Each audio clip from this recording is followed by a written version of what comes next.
All right. I just pieced a couple things together for you. So I talked the other day about when I was connected to God. Um, what I done for enjoyment and pleasure and stuff. I said I'd come home and drink a couple beer in the evening, or take a hit of weed and go mow grass or something like that. Those were very simple pleasures. But that was just like for myself there at home. Really and truly, everything I done was pleasurable. But what else I done? I bring this up because the video I just made this morning kind of helped me to connect it together and remember it. I used to go visit people, man. I used to go visit people and talk to them about life and just what all was going on.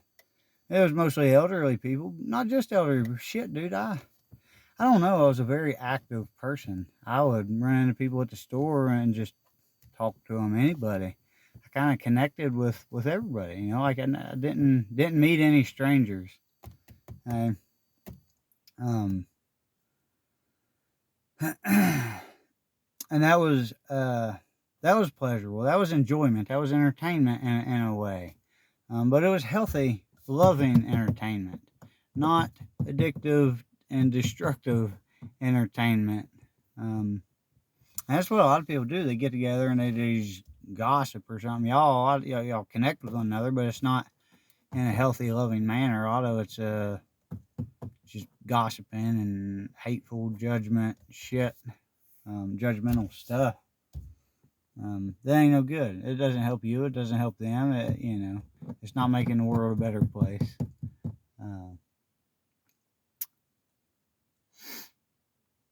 Uh, I've been piecing. I don't know. I piece a lot of shit together. Last night, God come to me again. I pieced a lot of different things together and cried some more. I guess.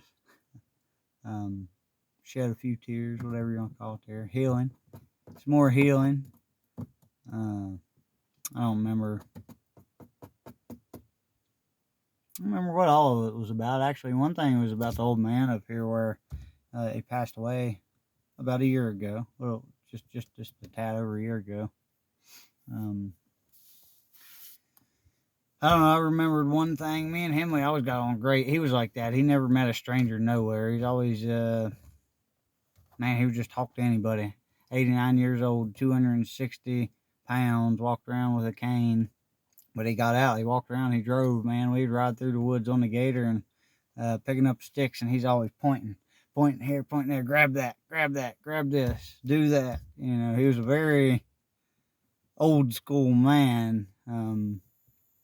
Not controlling, but he was always trying to teach me, always trying to teach something and instill good ways into people, especially men. You know, he was very masculine, old school, but very loving. And I don't know, I remember we always got along great, never had any issues until I remember my ex broke up with me. See, this here's a good testimony of God and how life works and stuff. My ex broke up with me, and I was struggling with all that stuff. And I remember he actually told me one time I talked to him about all that stuff. A lot of times we just sit up there in the house and I don't know, just sitting there and talking bullshit. He told me he knew what I was going through. He said he knew that I hit a point in life where there wasn't anything I could do. Like I'd done the best I could do. I'd done everything I could do, and there wasn't any more I could do. And I didn't.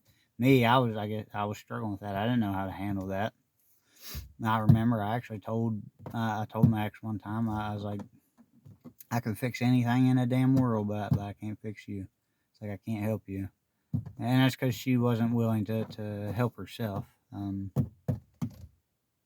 But I could have helped her, but she didn't want to help herself. She didn't understand what she needed to do. But anyways, it's not about that. So me and him always got along great though until wasn't long before he passed away. It was me and her broke up and kind of went separate ways in July, August around there. But then we was talking and a lot of bad shit all winter last winter. But so after we broke up, that ripped my heart open, right? And then I told y'all that I took LSD. LSD come to me, like somebody just sent it to me, and God led me to that. Okay, Revelations, it says I'll send to you a hidden manna in one of the trials and tribulations, and that was my manna. And I took that, and that blew my mind open. Okay, so remember that. We'll get that's going to connect to something else here in a minute.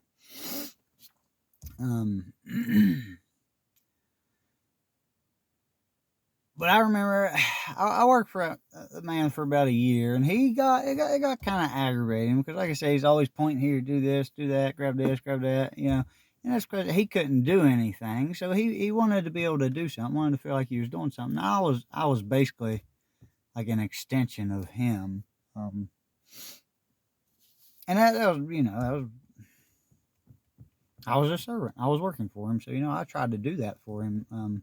I had a great deal of respect for him, and still do. Hell, I love the man.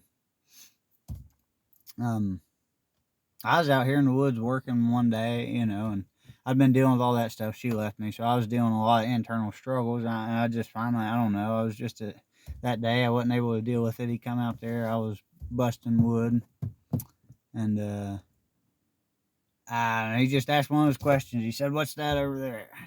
And he'd already done it a few times, but you know, a lot of times it was just nothing. It was just a stick or a leaf or you know, and he was just curious, like, what is that? And I don't know. I looked over, or I didn't even look. I think I got aggravated. I was like, I don't remember exactly what I told him. I said, I don't know. I'm trying to work, so I might be able to get something, or trying to get something done or something. I don't know. I wasn't very nice. I mean, I wasn't like I wasn't rude and completely hateful about it, but I was aggravated. And I actually remember. So that was me kind of I snapped a little bit on him there. He'd actually snapped on me once before. So that was and there's the only two times we ever done that to each other. I was sitting on his tractor and we was trying to figure his tractor out because he was gonna let me take it to the house and till my garden. He had a big 5-foot tiller. And we was trying to figure it out, and he got aggravated because we wasn't able to figure it out. He couldn't remember exactly what was going on. He was trying to tell me what to do, and I was doing what he was telling me, and it wasn't working. And he got aggravated, and something happened. I can't remember what happened, and he got pissed off. He's like, "That's why I don't let nobody on my equipment." You know. And it kind of pissed me off. Like, I was like, fuck this. It made me think, like, I don't even want to use this now, but I didn't. I bit my tongue and went on. We continued on through that, and everything worked out. I ended up going to tell him my garden, and it was all good.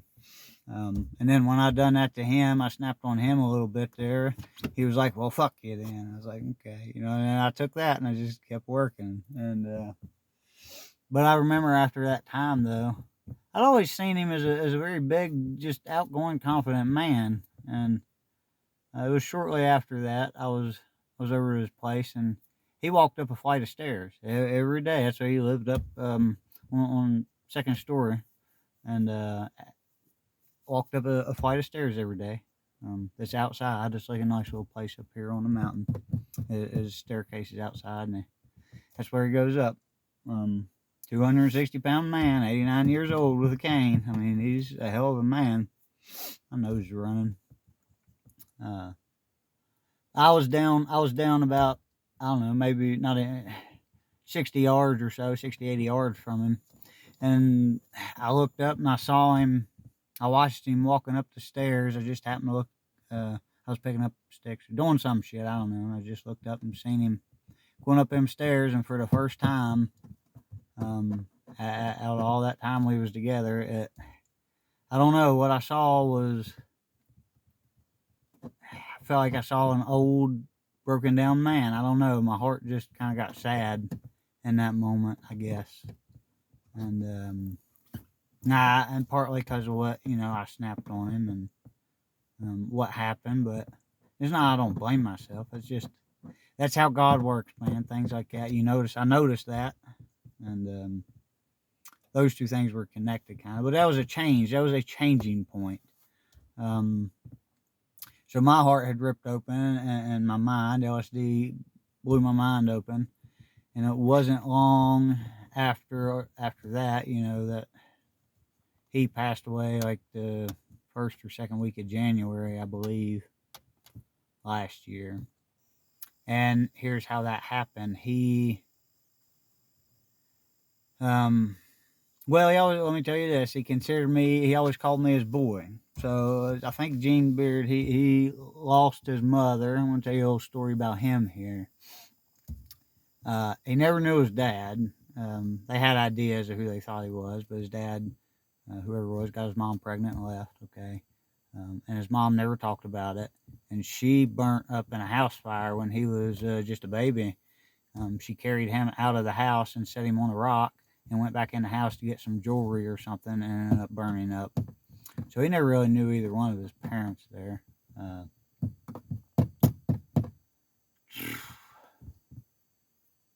forget why I wanted to talk to you about that.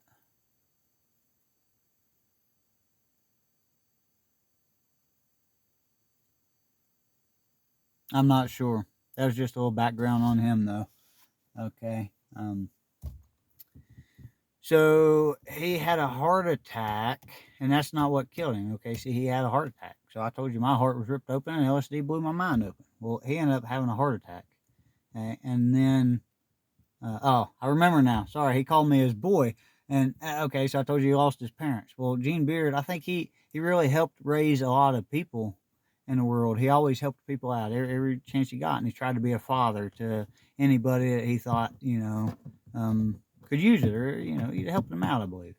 And his community, he done a lot of incredible, great things in life. He's a pretty amazing man, really. He was. He was in the military, and I guess I heard recently he was drafted for the Yankees for baseball or something, or maybe he played for them or something. I'm not exactly certain. Some baseball team, professional baseball team there. I think he played for them.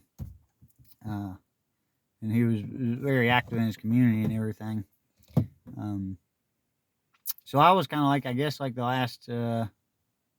last person he ever got a chance to raise, and that was me. This here, what I'm telling y'all, is me and him fussing and having those little spiffs with each other was our separation, kind of. It was like I don't know, it was a separation between us, like when a boy grows up, he separates from his father, and oftentimes they fuss and fight, and there's a process that they go through. Well, I guess that was mine and his little tiny process there. And I think whenever I separated from him, I think, like the things that happened to me, he felt those things too as well. Like I say, he had a heart attack, and then 2 weeks later, he had a brain aneurysm, and that's what got him. And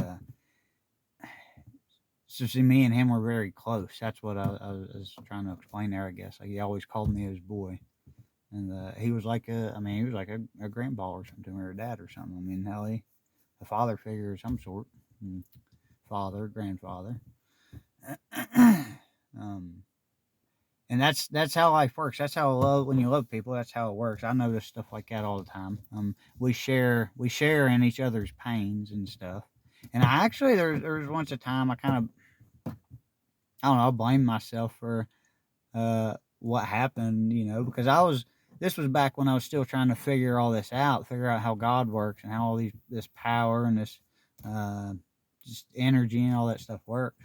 And but now I know, like, it wasn't my fault. It's just that's the way life was meant to happen. It was meant to work out that way. Me and him come together. We both had head and heart issues there that developed at the same time. We're in sync with each other. Mine were spiritual and his were physical. So I've noticed tons of shit like that. With me and my ex, this is after she moved out of the house, but we were still talking and stuff. My eye was hurting me all fucking day, one day, and I've got something in it, my left eye, and I couldn't figure out what the fuck it was. Didn't have nothing in it, never got nothing in it. And it was either that evening, I think it was that evening, I talked to her, texting, and she told me that she woke up at like 2 or 3 in the morning and had something in her eye. I was like, "Was it your left eye?" And she said, "Yeah." I was like, "Oh, well, that's just my fucking eye's been hurting all day." There you go. Okay. um. So that's how life works. That's how energy works. That's how like the Indians say our ancestors and stuff, they live in our blood. Okay, that's something else I've noticed with people, especially like parents and kids. Um, I've noticed that when if they come from a healthy family where the family stays together, you know, and they maintain relations throughout life, where the kids don't uh, cut the cord and separate from their parents and go off and live their own life. Okay, I'm not talking about that. I'm talking about the old school um, way of living where families stay together and the kids don't break away from their parents until their parents just naturally die off. That sounds bad. Till their parents, you know, pass away.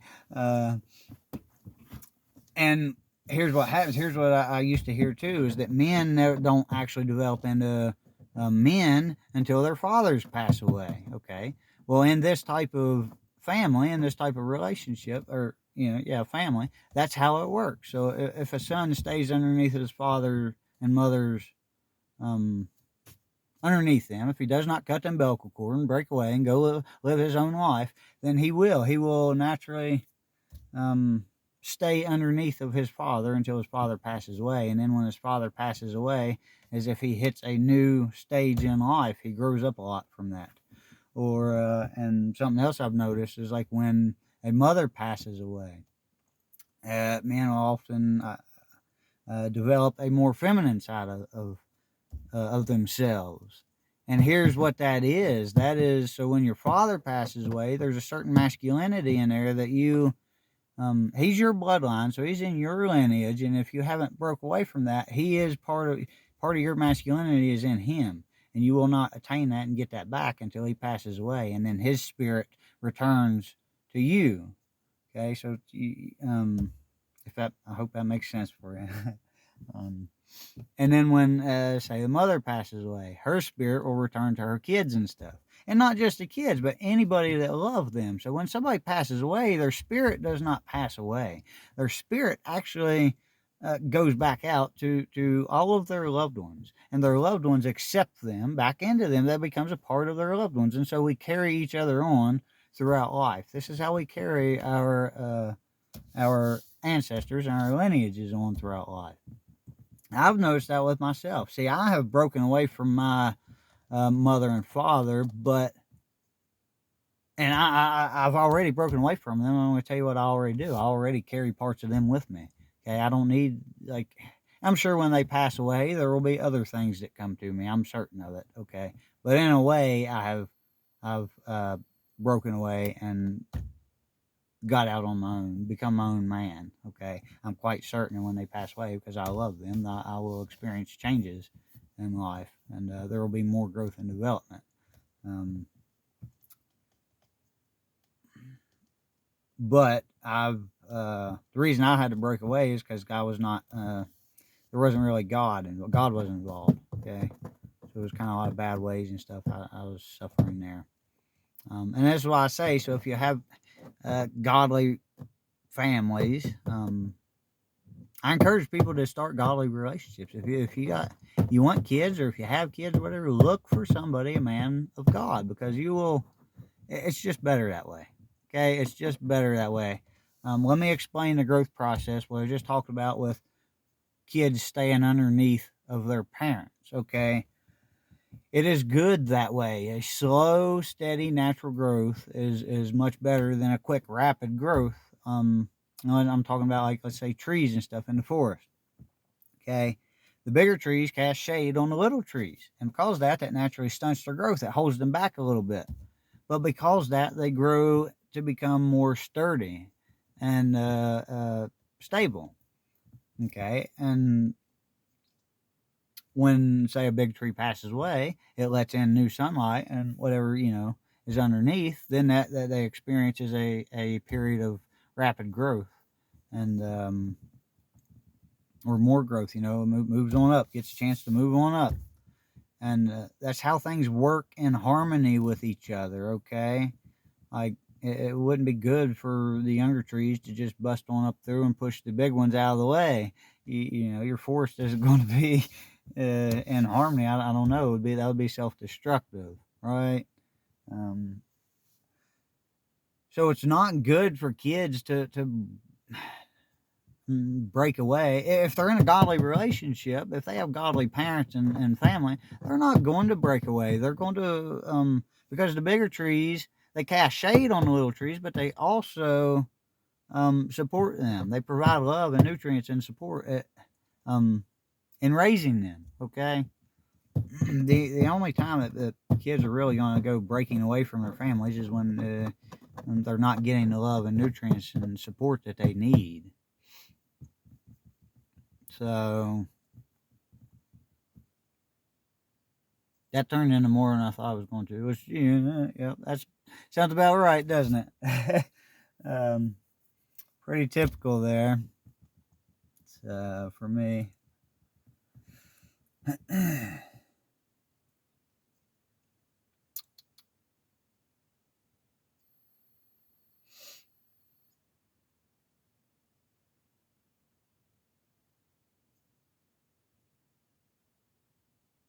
Sorry. Not sorry. Fell into wanted to hear the silence there. I wanted to hear nature and stuff. Okay. I don't know. Didn't really have nothing to say. So I guess that'd be it. I need to get off here and finish getting a load of wood. Get off the mountain. Maybe get another one today. I don't know. Just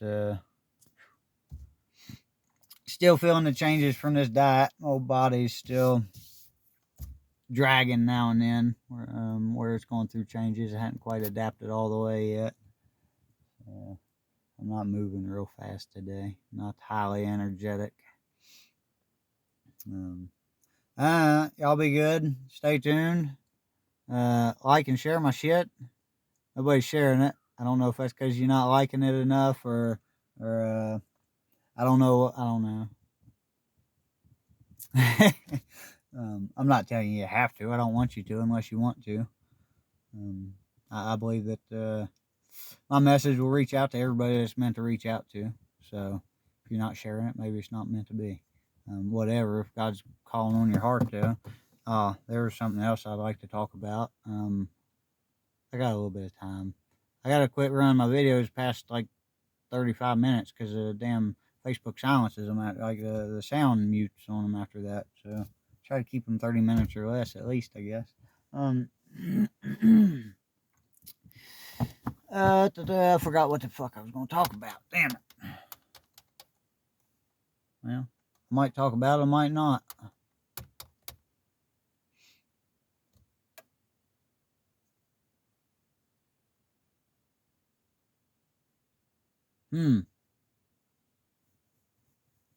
Oh yeah, liking and sharing my shit, reaching. Okay, let me backtrack. Let me run through my own shit here. See if I can figure it out. Just talking about liking and sharing my shit. My message reaches out to everybody it's meant to be. Oh, God calls on you. God calls on people. See, that's how you help yourself out there. You got to talk to yourself sometimes. God will reach out and touch you. If you get a feeling or something inside of you or desire to do something this connects with my earlier video today as well. God will call on you to do stuff. Could be sharing my video, or it could be reaching out and connecting with somebody. Okay, like you ever get a thought or feeling like you need to reach out and connect with somebody, and you don't do it? All of us get that. All of us get that shit, and we don't do it a lot of times.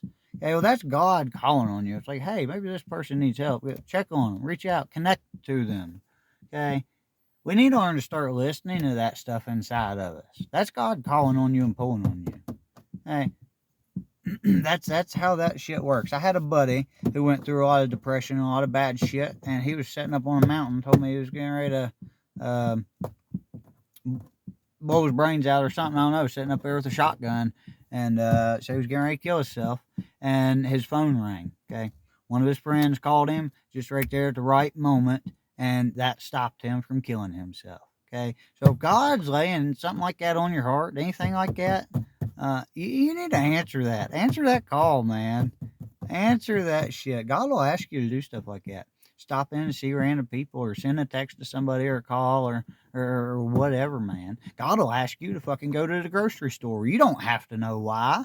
Just get your ass up and go to the fucking grocery store. You'll find out why when you get there.